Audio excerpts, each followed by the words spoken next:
Indian politics is a vast ocean where the waves are shaped by not just policies and promises but by the power of stories. Leaders rise and fall not only on their ability to deliver results but also on how convincingly they can make people believe in their vision. For nearly a decade, Prime Minister Narendra Modi has been the dominant storyteller in the political ocean, weaving a narrative that has connected deeply with millions across the country. It is a narrative of development, nationalism, and a decisive leadership style that projects strength both at home and abroad. It is a story of ambition and identity, of positioning India as a rising power on the world stage while appealing to the emotional roots of its citizens. Yes, politics is never a still photograph. It is a moving reel, and the reel has started to include a new frame, Rahul Gandhi's evolving political persona.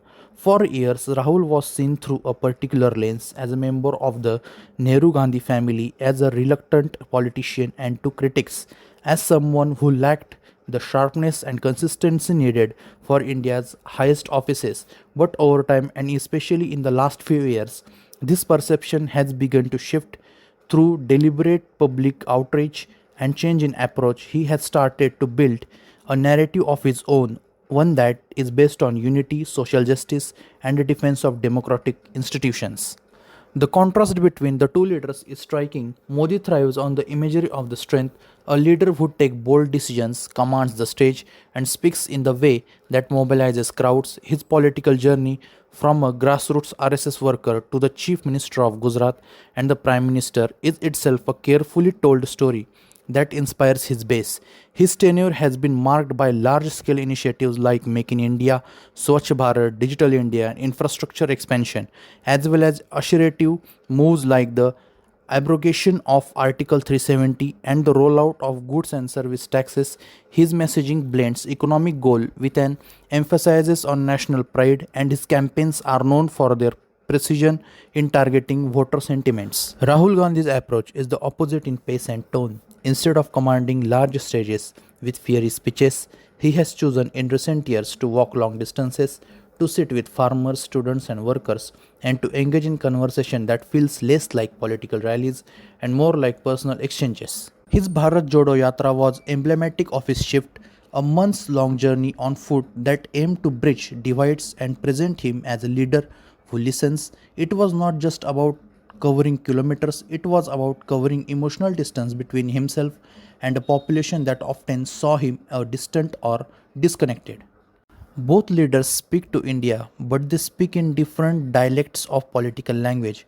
Modi is the language of ambition and control, promising a grand vision for the nation.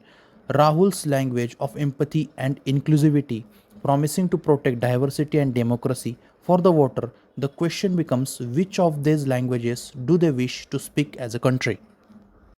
The challenge for Rahul Gandhi is monumental. Modi's political machinery is well organized, deeply entrenched, and backed by a communication ecosystem that reaches from television news to WhatsApp forwards.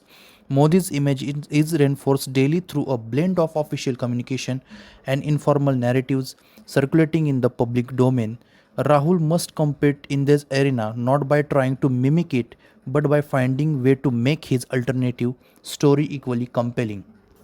Public sentiments in India is a complex mosaic. Economic aspiration driven urban voters, while rural voters often prioritize immediate livelihood concerns, cultural identity, religion, caste, and regional pride add further layers to electoral behavior. Modi's narrative has successfully appealed to many of these layers at once, creating a support that spans across different demographics. Rahul's narrative is still in the process of testing its reach. His emphasis on inequality, unemployment, and the need to protect constitutional values resonates strongly with some sections, especially among the youth and educated middle class who feel by certain economic trends. But for others, these themes may feel abstract compared to the immediate emotional pull of national pride and strong leadership. Media plays an undeniable role in shaping this perception. Mainstream news coverage often frames political events in a ways that can amplify or diminish a leader's message. Social media adds another dimension. It can bypass traditional filters but also amplifies polarization. Modi's team has mastered the art of digital engagement, emotional messaging to go viral. Rahul's social media presence has improved, becoming sharper and more direct, but it is still building momentum compared to the massive digital infrastructure behind the Prime Minister.